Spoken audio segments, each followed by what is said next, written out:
શ્રી સ્વામિનારાયણ ભગવાનની જય.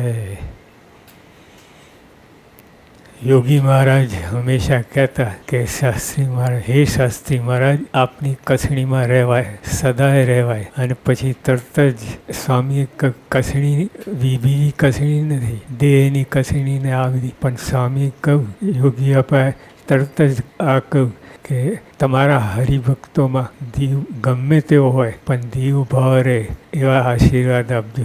અને તુલસી જાકે મુખન સે ભૂલે નિકસે રામ, એ સાખી સ્વામીને બોલ્યા કે તુલસીદાસ કેટલો મહિમા હતો રામનો, તો આપણે તો પ્રગટ પુરુષોત્તમ મહારાજ મળ્યા છે એટલે કેટલો મહિમા હોવો જોઈએ હરિભક્તોનો. અને પછી સ્વામીએ કહ્યું કે હે શાસ્ત્રી મહારાજ, અમે તમારી જાહેરાત નહીં કરીએ, તમે રાજી નહીં થાઓ. તો એ આપણે પ્રમુખ સ્વામી મહારાજ ત્યારે શતાબ્દી ઉત્સવ થાય છે, એમાં આ એક ખરી તક છે. પછી આવી તક નહીં આવે તો એવી જાહેરાત કરવાની. અનેક રીતે આપણે જે પહેલાં તો મુખોમુખને વાત કરીએ, કોઈને પણ વાત કરીએ, તે બધી એ મોટી વાત છે. પછી શાસ્ત્રી મહારાજ યોગીઓ પર કહ્યું, હે શાસ્ત્રી મહારાજ, તમે તો કૈવલ્ય મૂર્તિ છો, પણ તમારા ભક્તો પણ કૈવલ્ય મૂર્તિ મનાય એ બુદ્ધિ આપજો.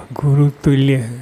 એટલે આપણે આ સત્સંગમાં જ્યારે બધા આવ્યા સત્સંગ, શાસ્ત્રી મહારાજ, હે શાસ્ત્રી મહારાજ, તમે નિર્દોષ બુદ્ધિના ભૂખ્યા છો, એ મેં રાખશું, તમે પાસે બેસાડશો, નહીં રાખીએ તો નહીં બેસાડો, એ બધી વાત કરી છે. એટલે હરિભક્તોમાં, આપણે સંતોમાં, ભક્તોમાં બધા અરસપરસ ખૂબ દીવભાવ રાખો. અને યોગીઓ પાસે કહું કે નિર્દોષ બુદ્ધિ એ જ આપણી સેવા છે, સેવામાં ગણી નાખી એ જ આપણી સેવા છે. એટલે આ સેવા હાથે પગે બધું હાથ પગ હલાવીએ, એ કરીએ એ તો બરાબર છે, પણ ખરેખરી સેવા તો આ છે. નિર્દોષ બુદ્ધિ દરેકમાં રાખીએ એ આપણી સેવા છે.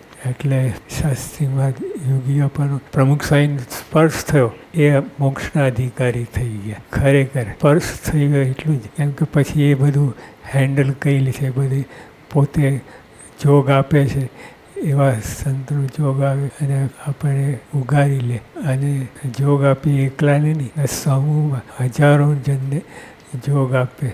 એટલે આપણે પ્રમુખ સ્વામી મહારાજ, શાસ્ત્રી મહારાજ, યોગી આપા, એ બધાને જેને સ્પર્શ થયો એ મોક્ષના અધિકારી થઈ ગયા. તમે માનો કે ના માનો, એમની પરંપરા એ પોતે જ એ ગોઠવણ કરે કે આપણને આગળ ને આગળ લઈ જાય અને મોક્ષના અધિકારી બનાવી દઈએ. એટલે આપણે બધામાં દીવ ભાવ રાખવો જોઈએ. પણ અને શ્રીજી મહારાજે પણ કહ્યું છે, સંતો હરિભક્તો બધા દિવ્ય છે. આ મર્મની વાત કહી. આ જે જાણે, શીખે, સાંભળે અને એ મગન થઈ જાય છે.